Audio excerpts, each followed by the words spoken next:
Drage gledalke in gledalci, lepo pozdravljeni.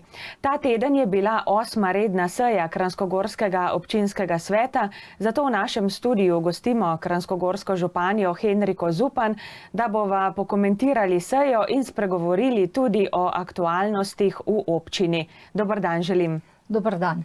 Ja, pa najprej pojdiva kar na sejo. Potrdili ste mandat novemu članu občinskega sveta. Tako je. Pod prvo točko je občinski svet potrdil mandat novemu članu občinskega sveta, in sicer gospodu Karlu Kotniku, ki je nadomestil Bogdana Janšo, ki je podal odstopno izjavo kot občinski svetnik. Kranjskogorska osnovna šola pa ima novo ravnateljico. No, z delom bo začela v letu 2024, vendar potrdili ste jo. Tako je. Občinski svet, tukaj je pa mandatna volilna komisija obravnavala predlog oziroma njeno kandidaturo. Občinski svet pa podaja samo mnenje in tudi to mnenje je bilo pozitivno, soglasno potrjeno. Na dnevnem redu je bil tudi odlok o občinskih taksah v občini Kranjska Gora. Kaj je bilo pri tem sprejetega, kaj je novega? Odlok o občinskih taksah je potekal na dveh nivojih, in sicer na prejšnji seji je bil ta odlok dan v prvo obravnavo. V času prve obravnave so bile dane določene pobude. Odbor za gospodarstvo in gospodarske javne službe je podal predlog, da se tukaj pri predlogu odloka popravi občinska taksa za prireditve v Jasni, in temu predlogu smo sledili, tako da je v drugi obravnavi bil pripravljen odlok s to pripombo oziroma s tem predlogom, in ta odlok o občinskih taksah je bil potem v takem besedilu tudi potrjen. Govorili ste tudi o spremembah in dopolnitvah odloka o ustanovitvi javnega lekarniškega zavoda Gorenjske lekarne. Pri tej točki je pa šlo zgolj za formalnost, kajti občina Kranjska Gora je soustanoviteljica zavoda Gorenjske lekarne, ker je bila dana pobuda za ustanovitev lekarne Golnik, smo morali mi kot soustanovitelji tukaj ta odlok samo sprejeti. Občinski svetniki so seveda predlog sprejeli. Tukaj ne bo nobenih finančnih posledic za občino Kranjska Gora, razen seveda strošek objave tega odloka. No, potem pa zelo pomembna točka, lahko rečeva, namreč odlok o proračunu občine za leti 2024 in tudi 2025. Ja, letos občina Kranjska Gora prvič sprejema proračun za 2 leti, kot ste rekli, za leto 2024 in 2025. Oba dva odloka sta dana v javno obravnavo, in sicer ta poteka od 10. novembra do 25. novembra. V tem času bo možno podati predloge, pobude. To lahko poda tako zainteresirana javnost kot odbori, krajevne skupnosti. Moram reči, da proračuna oba dva, tako za leto 2024 kot 2025, sta investicijsko naravnana. Več kot 30% sredstev je namenjenih investicijam, za leto 2025 celo nekaj več, kajti v letu 2024 imamo planirana sredstva za pripravo projektov, v letu 2025 pa računamo, da se bodo te projekti odvijali, zato je ta del investicijskega proračuna v letu 2025 tudi nekaj višji. Moram reči, da proračuna obeh let zahtevata določen del zneskov, ki so namenjeni vzgoji, izobraževanju, zdravstvu. To so praktično zakonsko predpisani okviri. Tukaj občina skuša zagotavljati maksimalno sredstva, tako da subvencioniramo vrtce, šole, predvsem skušamo poskrbeti, da otroci v šolah imajo zagotovljene pogoje, da so šole primerno opremljene, in tudi skrbimo za to, da se izvajajo določene dejavnosti, ki so mogoče nadstandardne, in da tukaj starši prispevajo čim manj sredstev in da to krije občina. Kaj pa je obsegal sklep o povprečni gradbeni ceni koristne stanovanjske površine, ceni za stavbno zemljišče in povprečnih stroškov komunalnega urejanja stavbnih zemljišč? Tudi tukaj gre praktično za neko pravno formalnost, kajti v odloku je zapisano, da je treba to ceno vsako leto uskladiti s koeficientom inflacije, in tukaj so svetniki potrjevali samo ta odstotek. Tukaj gre za, podatek, ki ga dobimo strani statističnega urada, in na osnovi tega so se cene za vse te, podlage spremenile. Prisluhnili ste tudi dvem poročilom, najprej o delu javnega zavoda Osnovna šola Josipa Vandota Kranjska Gora, potem še o delu javnega zavoda Gornjesavski muzej Jesenice. Kako ste zadovoljni s povedanim, slišanim? Moram reči, da obe dve poročili sta bili obsežni, zelo prijetno pripravljeni, in zdi se mi prav, da se svetniki seznanijo, kako delajo naši zavodi.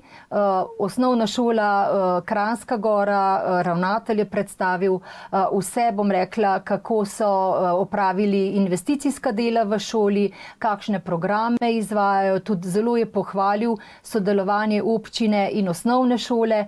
Tako da zdi se mi lepo, da sodelujemo, in tako kot sem že prej povedala pri proračunu, da občina pomaga, kar je možno, da so sredstva zagotovljena in da so seveda, stroški in plačila staršev čim manjša. Prav tako je bilo tudi pri poročilu za Gornjesavski muzej Jesenice.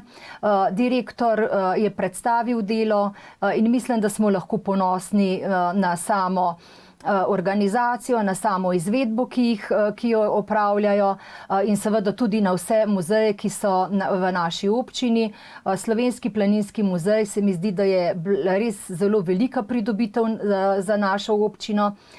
Moram pohvaliti, da se ukvarjajo res s stvarmi, ki so pomembne za ohranitev etnološke, kulturne dediščine, tudi dediščine planinstva. Tako da to so zelo lepe zadeve in vesela sem, da lepo tečejo. Kaj pa lahko rečeva o poročilu nadzornega odbora za leto 2023, koliko dela so imeli? Nadzorni odbor je opravil nadzor nad poročili za leto 2022 in opozorili na stvari, na katere moramo biti pozorni in jih spremeniti. Kot veste, leto 2022 je bilo še leto prejšnjega mandata. Tukaj so ugotovljene določene nepravilnosti. Mi se bomo trudili, da kakšnih takih podobnih napak ne bomo delali, da bo delo transparentno, pregledno in pravilno. Povejva še besedo dve o ostalih aktualnostih v občini. Komunala Kranjska Gora in pa Turizem Kranjska Gora imata novega vodjo, če lahko tako rečem. Tako je, od 18. oktobra ima Komunala Kranjska Gora novo vodstvo. To je vršilka dolžnosti direktorice, gospa Mateja Žumar. Ona je gospa z dolgoletnimi izkušnjami z področja gospodarskih javnih služb. Nadzorni svet jo je imenoval za obdobje do imenovanja novega direktorja oziroma najdlje za obdobje 1 leta.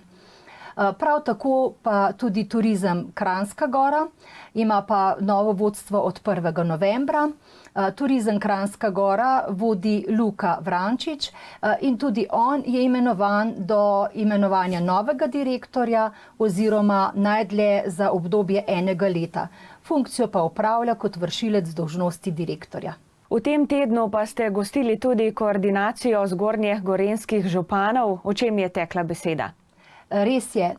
Letos je bilo drugič organizirana koordinacija županov Zgornje Gorenjske v Kranjski Gori. Na koordinacijo smo povabili generalno direktorico Direktorata za turizem, in sicer na temo priprave novega zakona o gostinstvu.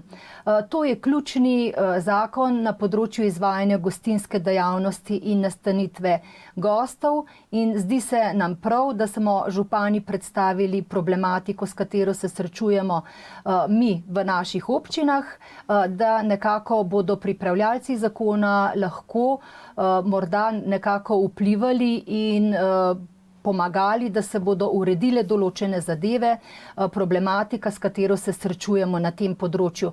Pa da omenim samo nekaj tem, pač kot je bilo že izpostavljeno, je velik problem, so velik problem apart hoteli, ki se spreminjajo v stanovanjske bloke oziroma v stanovanjske stavbe.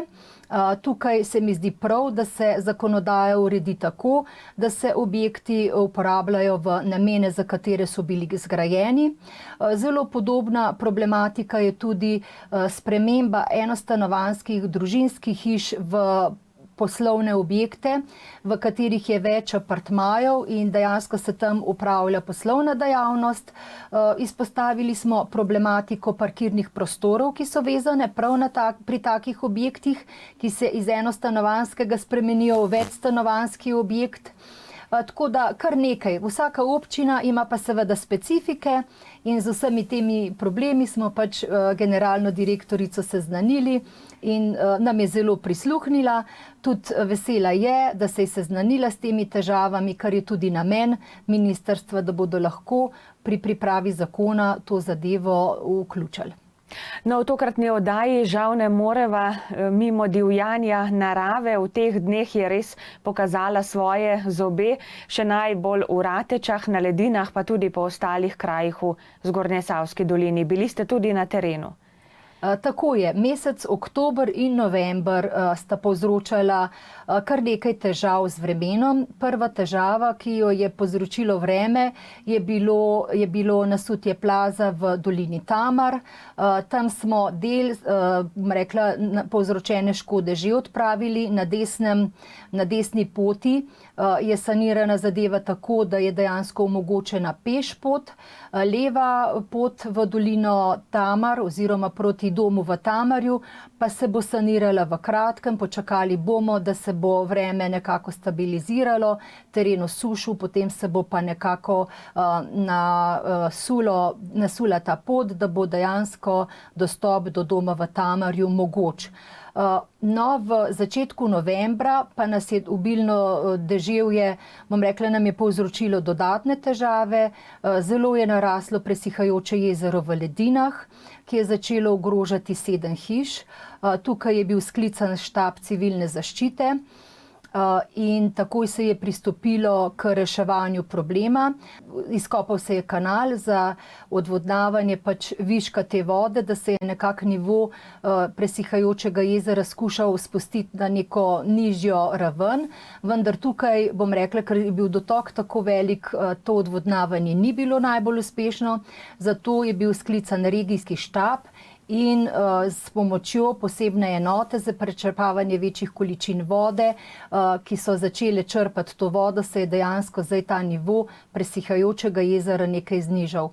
Upajmo pa, da bodo vremenske razmere take, da se bo počasi stanje stabiliziralo in počasi, da bo voda odtekla.